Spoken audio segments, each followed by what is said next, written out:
ओम नमो भगवते वासुदेवाय। चैत्र कृष्ण पक्ष की कामदा एकादशी की विधि एवं महात्म्यम। धर्मराज युधिष्ठिर बोले, हे भगवान, मैं आपको कोटि कोट नमस्कार करता हूँ। अब आप कृपा करके चैत्र शुक्ला एकादशी का महात्म्य कहिए।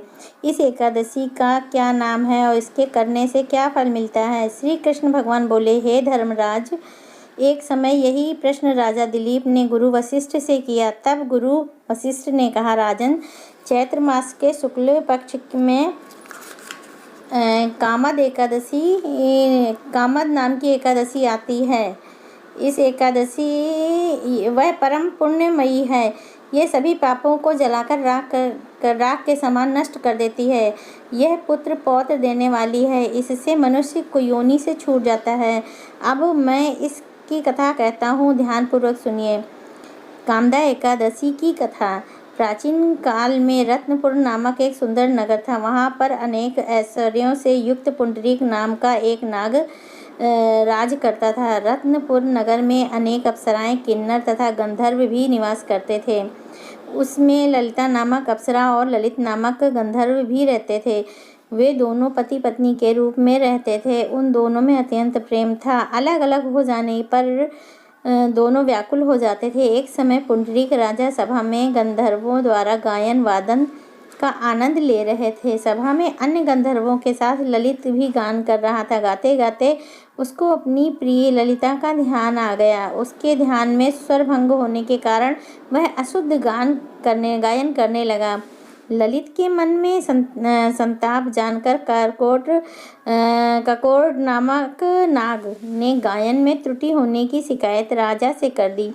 तब पुंडरीक ने क्रोधपूर्वक ललित को श्राप दे दिया, दुर्वरदेव, तू मेरे सामने गाता हुआ अपनी पत्नी का स्मरण कर रहा है, अतः तू कच्चा मांस खाने वाला नरभक्षी राक्षस बनकर अपने किए कर्म का फल भोग।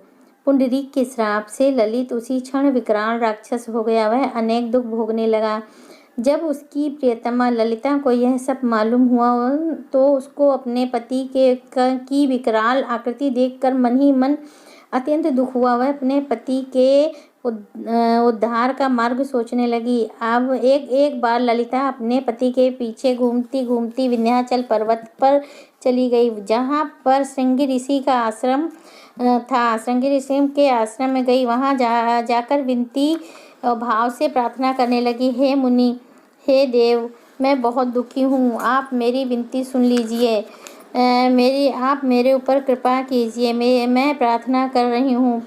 मैं बहुत दुखी हूँ। आप मेरे विपत्ति का निवारण कीजिए। उसे देखकर श्रृंगी ऋषि बोले, हे सुभगे, तुम कौन हो? यहाँ किस लिए आई हो? ललिता बोली, हे मुनि श्रेष्ठ, मेरा नाम ललिता है। मेरे स्वामी राजा पुंडरीक के श्राप से विशालकाय राक्षस हो गए हैं।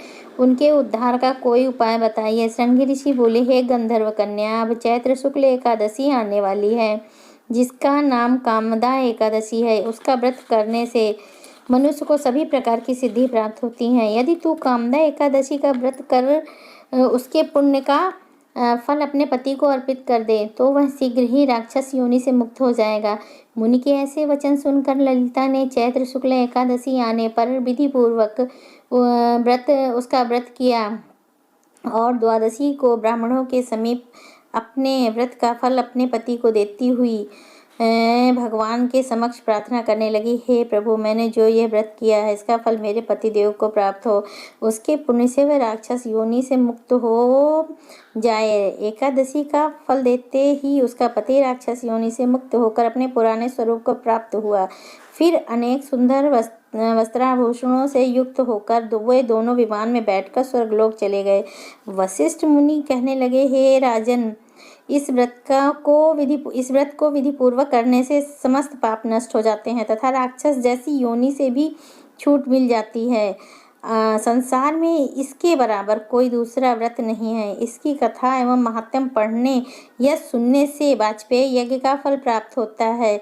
बोलो एकादशी मैया की जय। ओम नमो भगवते वासुदेवाय।